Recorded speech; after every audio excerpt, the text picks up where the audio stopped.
A number of measures have not been confirmed to affect urinary tract infection frequency, including urinating immediately after intercourse, the type of underwear used, personal hygiene methods used after urinating or defecating, or whether a person typically bathes or showers.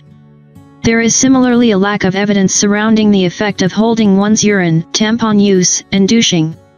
In those with frequent urinary tract infections who use spermicide or a diaphragm as a method of contraception, they are advised to use alternative methods. In those with benign prostatic hyperplasia, urinating in a sitting position appears to improve bladder emptying, which might decrease urinary tract infections in this group. Using urinary catheters as little and as short of time as possible and appropriate care of the catheter when used prevents infections. They should be inserted using sterile technique in hospital, however non-sterile technique may be appropriate in those who self-catheterize. The urinary catheter setup should also be kept sealed. Evidence does not support a significant decrease in risk when silver alloy catheters are used. Medications. For those with recurrent infections, taking a short course of antibiotics when each infection occurs is associated with the lowest antibiotic use. A prolonged course of daily antibiotics is also effective.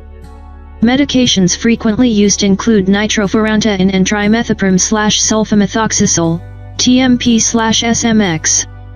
Methenamine is another agent used for this purpose, as in the bladder where the acidity is low it produces formaldehyde to which resistance does not develop. Some recommend against prolonged use due to concerns of antibiotic resistance.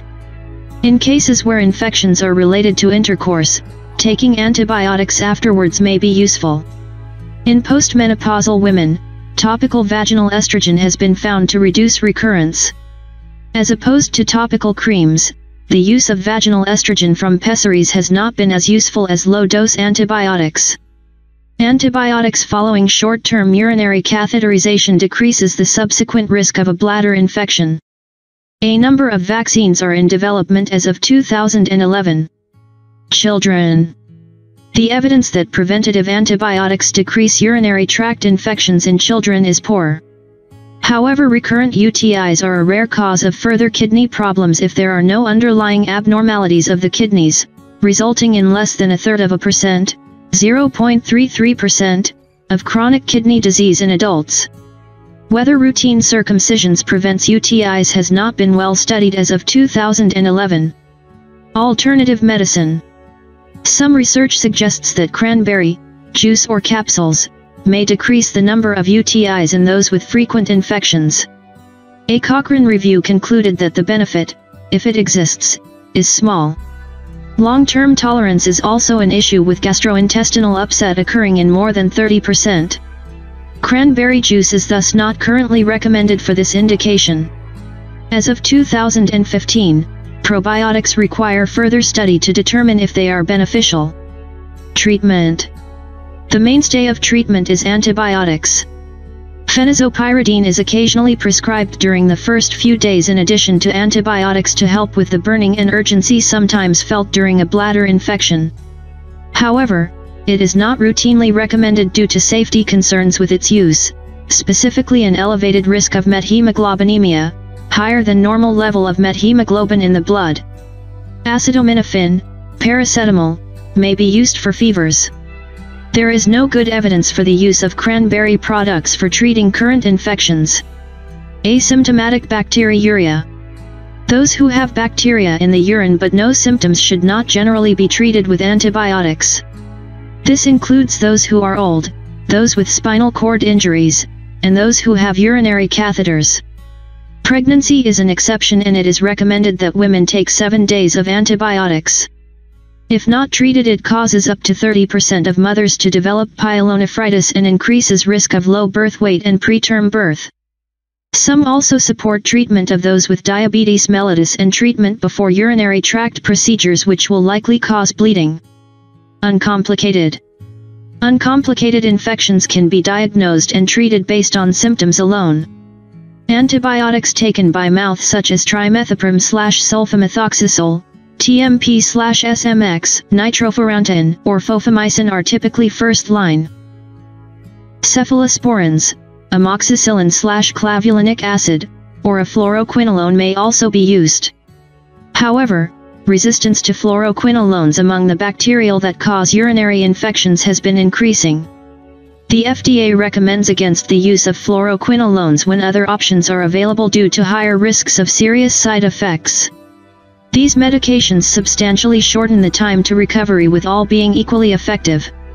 A 3-day treatment with trimethoprim, TMP/SMX, or a fluoroquinolone is usually sufficient, whereas nitrofurantoin requires 5-7 days. Fofamicin may be used as a single dose but has been associated with lower rates of efficacy. With treatment, symptoms should improve within 36 hours. About 50% of people will recover without treatment within a few days or weeks. Fluoroquinolones are not recommended as a first treatment. The Infectious Diseases Society of America states this due to the concern of generating resistance to this class of medication. Amoxicillin clavulanate appears less effective than other options. Despite this precaution, some resistance has developed to all of these medications related to their widespread use. Trimethoprim alone is deemed to be equivalent to TMP/SMX in some countries. For simple UTIs, children often respond to a 3-day course of antibiotics. Women with recurrent simple UTIs may benefit from self-treatment upon occurrence of symptoms, with medical follow-up only if the initial treatment fails. Complicated UTIs are more difficult to treat and usually requires more aggressive evaluation, treatment, and follow-up. It may require identifying and addressing the underlying complication. Increasing antibiotic resistance is causing concern about the future of treating those with complicated and recurrent UTI. Pyelonephritis. Pyelonephritis is treated more aggressively than a simple bladder infection using either a longer course of oral antibiotics or intravenous antibiotics. 7 days of the oral fluoroquinolone ciprofloxacin is typically used in areas where the resistance rate is less than 10%. If the local resistance rates are greater than 10%, a dose of intravenous ceftriaxone is often prescribed. Trimethoprim/sulfamethoxazole or amoxicillin/clavulanate orally for 14 days is another reasonable option. In those who exhibit more severe symptoms, admission to a hospital for ongoing antibiotics may be needed. Complications such as urinary obstruction from a kidney stone may be considered if symptoms do not improve following 2 or 3 days of treatment.